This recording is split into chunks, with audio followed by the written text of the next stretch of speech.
Magandang umaga, magandang araw po sa ating lahat. Si Tatay Boy at saka si Junjun no, pumunta dito sa atin, naghatid ng isang set na circular table so, no.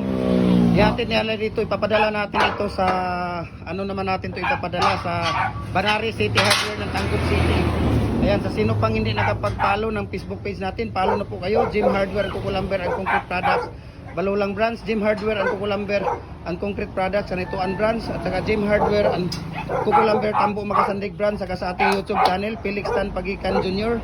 or Jim Hardware and Kukulamber and Concrete Products, at saka sa ating Instagram account, Felix_Pagikan 2000, at saka sa ating personal Facebook account, Felix Tan Pagikan Jr. Ito po ang isang set po ito ng table saw or circular saw. So doon ka sa kabila doon, punta ka doon sa kabila. Ito po ang set natin, no? Isang set po ito.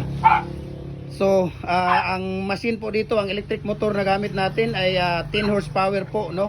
Isang set po ito, kaya PM lang kayo. Iba talaga ang gumagawa ng original na mga table saw. Dito lang yan sa Cagayan de Oro, sila ni Tatay Boy. Si Junjun ngayon ang Jun, ikaw ngayon ang mamana kay Kuya Tatay Jun ba?